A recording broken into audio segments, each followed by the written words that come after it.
Hi అండి, welcome our channel I love ma'am vlogs. ఇక్కడ చూస్తున్నారు కదండి, నేనైతే బజ్జీ పిండి కలుపుతున్నాను అనమాట. ఈరోజు వ్లాగ్ వచ్చేసి ఇదంతా కూడా హోటల్ వర్క్ అంతా కూడా వీడియో చేశాను అనమాట అండి. బజ్జీ పిండి ఏమేసి కలుపుతున్నానంటే, ముందు వంట సోడా, ఆ తర్వాత సాల్ట్, ఆ తర్వాత పెరుగు వేసాను అనమాట. వేసి కలుపుతున్నాను అనమాట. అంతకుముందు ఏం వేసానంటే, అదైతే నైట్ అయితే నానబెట్టేసుకోవడం జరిగింది అనమాట. అదైతే ముందు వీడియోలో నేను మీకు పెట్టడం జరిగింది. ఆ తర్వాత పెరుగు వేసాను చూసారు, అదైతే ప్యాకెట్ పెరిగేనండి. అంటే తోడు పెట్టుకున్నది అదైనా ఇదైనా రెండిట్లో ఏదైనా కానీ వాడుకోవచ్చు. నేనైతే అది వాడతాను. చూస్తున్నారు కదండి. ఇంకా అందులో ఏమేమి వేసానంటే అవి అయితే మీకు చూపించలేదు. నేను చూపించడానికి నాకు ఇంకా వీడియో తీయడానికి టైం లేక అందులో కొత్తిమీర, పచ్చిమిరపకాయలు, కరివేపాకు, ఉల్లిపాయ ముక్కలు ఇవన్నీ కూడా వేసాను అనమాట. ఇంకా అల్లం ముక్కలు ఇవన్నీ వేసుకోవచ్చు, చాలా బాగుంటాయి. ఇంకా వేస్తున్నాను కదండి, బజ్జీ వేస్తున్నాను చూడండి. వీడియో అయితే మా హస్బెండ్ని తీయమంటే తీశారు, కానీ కొంచెం ఎలా తీశారో మరి. నేనైతే ఇప్పుడే చూస్తున్నాను వీడియో. నేను పడకుండా తీయమన్నాను ఈయన్ని. అదిగో మొత్తం మీద వేసే విధానం అయితే చూడండి.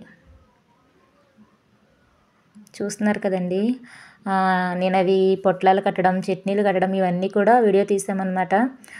అంటే రోజు ఎంత కష్టపడుతున్నాము అనేది నా సబ్స్క్రైబర్స్, అంటే నా ఫ్యామిలీ మెంబర్స్ అని మీకు చెప్పాలి అనేసి అని చెప్పి వీడియో తీసానమాట అండి.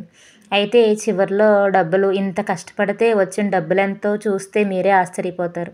అంటే మేము ఇక్కడ అమ్మేది ఎంతకి అంటే 10 రూపాయలకి 4 అనమాట. అంటే ఈ ఊళ్ళో ఇంకా ఎక్కువ రేట్లకి అయితే అమ్ముతున్నారు. 4 ఇడ్లీ అయినా 4 బజ్జీ అయినా 20 రూపాయలు అలా అమ్ముతున్నారనమాట. మళ్ళీ అక్కడ చూస్తే చట్నీ గట్ట పెద్ద టేస్ట్ ఉండదు, కానీ మరి ఏంటో జనాలు అక్కడికే ఎగబడతారు. ఏదైనా కొంచెం తక్కువగా వస్తుందంటే దాన్ని, అందులో ఎంత క్వాలిటీ ఉన్నా కానీ దాన్ని చీప్గా చూస్తారు కదండి జనాలు.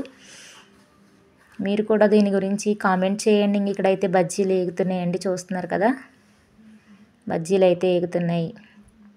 అదిగో అందులో అంటే ఫస్ట్ నూనె బాగా కాగిపోద్ది కదండి. కాగిపోయినప్పుడు ఏమవుద్దంటే, మనం ఫస్ట్ వేసిన బజ్జీ ఫస్ట్ ఏగిపోతాయి అనమాట. ఇంకా అలా ఏగిపోయిన బజ్జీ మరలా వాటితో పాటు ఉంచితే మాడిపోతాయి అని చెప్పి ఆ బజ్జీ తీసేసానమాట. చూడండి, పక్కన ఇందులోకి తీసానమాట, గిన్నెలోకి తీసేయడం జరిగిందనమాట. ఆ తర్వాత మరలా మిగతావి వేగడానికి దాన్ని అలా అది పెట్టి కలపెడుతున్నాను అనమాట. చూస్తున్నారు కదండి చట్నీ. దాని పక్కన గ్లాసులో చూసారు కదా మీరు, అదైతే బ్లాక్ కాఫీ అండి, ఏమీ కాదు.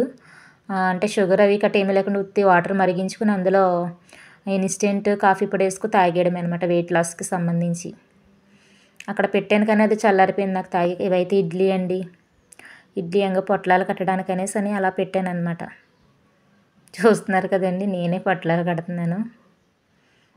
పొద్దున్నేరు ఎంత అమ్మినా అమ్మకపోయినా హడావుడైతే మామూలుగా ఉండదండి. ఈ హడావుడికి కష్టానికి తగ్గ ఫలితం ఉంటే బాగుండేది.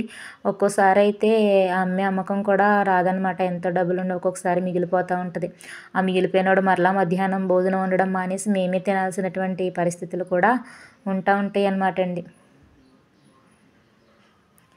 చూస్తున్నారు కదండి, నేనే కడుతున్నాను అని చెప్పాను కదా మీకు. ఇదేంటి ఇన్నిసార్లు చెప్తున్నారు అనుకుంటున్నారా? ఏమీ లేదు, మిమ్మల్ని కాసేపు నవ్విద్దామని. పాపం మా కష్టం చూస్తున్నారు కదా మీరు. ఆ బాధను మర్చిపోవడానికి మధ్య మధ్యలో కొద్దిగా సెటైర్లు వేస్తున్నాను అనమాట. ఇవి చట్నీలు అనమాట అండి. ఆ కట్టిన పొట్లాలు కవర్లో పెట్టిన. ఇక్కడైతే మా హస్బెండ్ డబ్బులు లెక్క పెడుతున్నారనమాట. చూడండి, ఇంకేమంటారు మీరు? ఎంత వచ్చిందో చెప్తారు. ఇప్పుడైతే లెక్క పెడుతున్నారు చూడండి. ఇదండి ఇంత కష్టపడితే వచ్చిన ఫలితం.